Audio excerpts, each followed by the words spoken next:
साधक सावधान। मैंने जब से ये अंडरवर्ल्ड टेररिस्ट मिहिरधर हम साधकों के बीच में बेपर्दा होकर सामने आया है, सामने से वार कर रहा है, तब से लेकर अब तक आप सभी साधकों को सचेत किया है, सावधान किया है।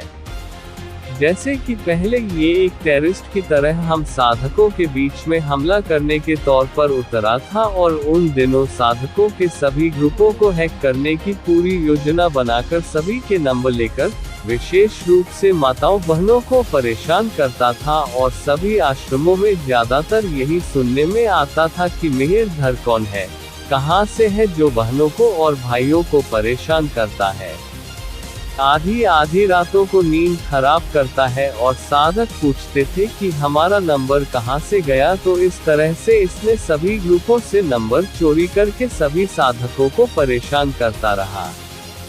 कई साधकों के अनुभव हम सभी ने व्हाट्सएप पर, फेसबुक पर सुने हुए हैं कि मिहिरधर इस तरह से कॉल करके परेशान कर रहा था। उसकी ऑडियो भी लीक हुई थी।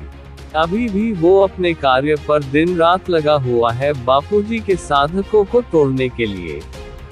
उसको इस काम के लिए ही, यानी साधकों को तोड़ने के लिए ही खड़ा किया गया है। वो पेड एजेंट, बिकाऊ आदमी की तरह काम कर रहा है।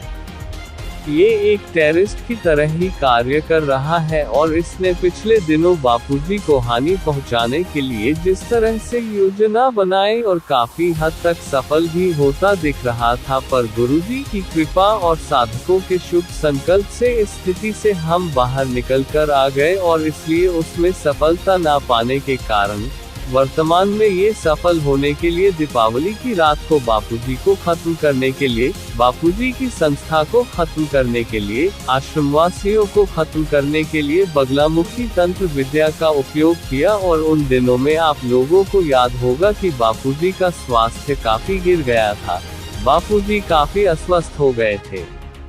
आप सभी साधकों के संकल्प से, धर्मराज मंत्र के जाप से पूज्य बापूजी पुनः स्वस्थ होते जा रहे हैं।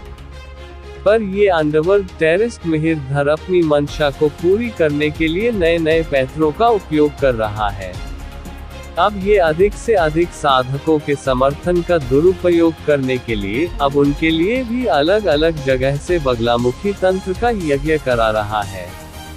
आपको ही नहीं पता चलेगा कि आप कब इसके वशीभूत होकर आश्रम विरोधी बातें कार्य करने लग जाएंगे, आश्रमों में जाकर हो हल्ला करने लग जाएंगे।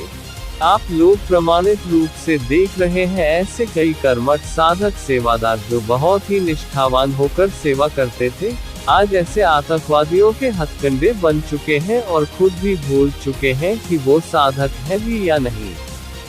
इसका प्रमाण शीघ्र अति शीघ्र दूंगा कि आज इनकी स्थिति किस प्रकार हो गई है कि आज मिहिरधर आतंकवादी के द्वारा भी वो लोग बापूजी के लिए निंदा सुनने के लिए भी तैयार हो चुके हैं, ना सुनने जैसे असभ्य शब्द भी सुनने के लिए तैयार हो गए हैं।